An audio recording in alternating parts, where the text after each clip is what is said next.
Ինչ եք կարծում, որն էր այն հիմնական գործոնը կամ գործոնները, որոնք թույլ չտվեցին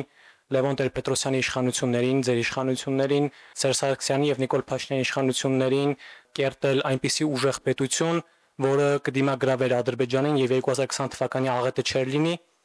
ամրագրելով 1994 թվականի մայիսի 12-ի արդյունքը։ Նայեք,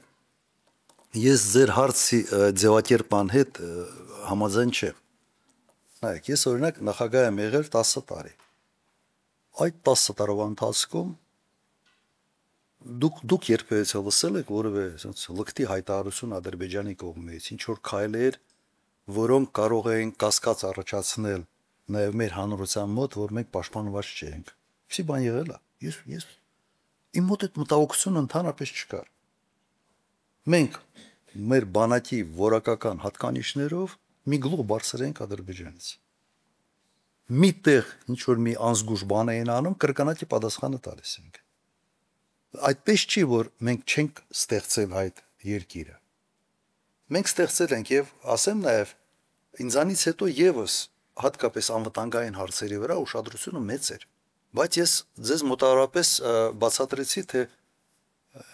ռուսերեն ասում են լամատնի ստրոից, որ մի բան դու կարող ես կառուցել երկար տարիներ, բայց կարող ես 1-2 տարում քանդել։ Նույնիսկ շինարարությունը, որ հին շենք են քանդում, ընդհանրապես մի բան է գալիս, մի ծանր sense մի շար են կապում ցեպով, 2 անգամ խփում են, շենքը փլվում է։ Քանդելը միշտ հեշտ է։ Բանակի ցիկլում դու 2 տարի բանակով չզբաղվես, դու էլ բանակ չունես։ Կամ բանակ ունես կիսով չափ, այդ մի կեսով չափ, հեսա։ Դրա համար ձևակերպման հետ ես համաձայն չեմ։ Հիմա անվտանգության հարցը ունի առաջինը, նույնիսկ ձևակերպումից մենք սկսենք։ Հիմա ինչ է ասում վարչապետը, այս վերջերս։ Ասում է խաղաղությունը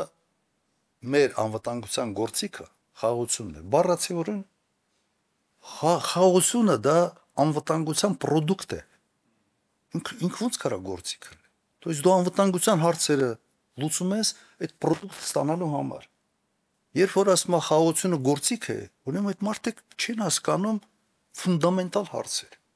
Հիմա դուք երբեք չեք գնա, չէ՞ բժիշկի մոտ, որը չի հասկանում այդ սկալպելի բանից չի ջոկում, էլի, չեք գնալու, չէ՞։ Բայց հիմա ամբողջ ժողովրդով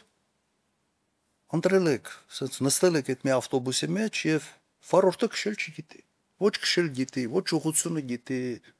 ոչ տորմոզի տեղը գիտի, ոչ էլ մյուսի տեղը գիտի, նստած տանով գնում ենք, ուռա ենք հա։